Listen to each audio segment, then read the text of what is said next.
హెచ్చరిస్తా ఉన్నాం. అదేవిధంగా జగన్మోహన్ రెడ్డి గారు నిన్నటి వరకు కూడా 11 ప్రెస్ మీట్లు పెట్టారు. వాటిలో తిరుపతి లడ్డూ గురించి, సెకీ గురించి, రాష్ట్ర అప్పుల గురించి, బడ్జెట్ గురించి అనేక అంశాల మీద వారు ప్రెస్ మీట్లు పెట్టారు.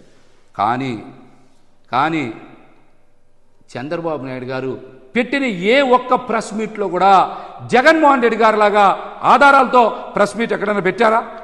చెప్పమనండి. జగన్మోహన్ రెడ్డి గారు పెట్టినటువంటి 11 ప్రెస్ మీట్లో అన్ని ఆధారాలతో ప్రెస్ మీట్ పెట్టి ప్రజలకి వాస్తవాలు వివరిస్తూ ఉంటే, మరొక పక్కన చంద్రబాబు నాయుడు గారు కానీ కూటమి నాయకులు కానీ ఏ ఒక్క ప్రెస్ మీట్లో అయినా సరే వాస్తవాలు ఆధారాలతో మాట్లాడే దమ్ముందా వాళ్ళకి? సమాధానం చెప్పమనండి. ఒకసారేమో రాష్ట్ర అప్పులు 10 లక్షల కోట్లు అంటారు, ఇంకొకసారి 12 లక్షల కోట్లు అంటారు, మరొకసారి 14 లక్షల కోట్లని వాళ్ళకి ఇష్టం వచ్చినట్టు పచ్చి అబద్ధాలని ప్రచారం చేస్తూ ఉన్నారు.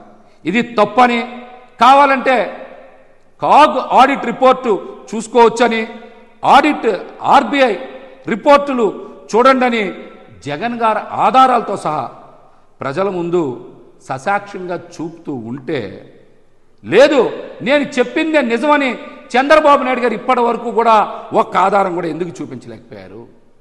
అప్పుల మీద చంద్రబాబు నాయుడు గారు ఇంతవరకు రాష్ట్ర ప్రజలకి ఆధారాలు ఎందుకు చూపించలేకపోయారో సమాధానం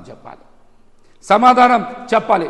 చంద్రబాబు నాయుడు గారు పదే పదే నేను నిప్పని, తుప్పని, అట్లాగే నేను ఐటీ అని, నేను ఏఐని, నేను డీప్ టెక్ అని అనేక సందర్భాల్లో ఆయనకి సర్టిఫికేట్ ఇచ్చుకుంటారు.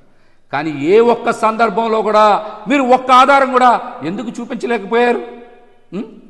ఐటీకి పితామహుడిని నేనే అని బిల్డప్లు ఇచ్చేటువంటి చంద్రబాబు గారు ఈ రోజున రాష్ట్ర అప్పుల గురించో ఇతర అంశాల గురించో ఆయన నెట్లో శోధించి ఆధారాలు సేకరించే కనీస జ్ఞానం లేదా?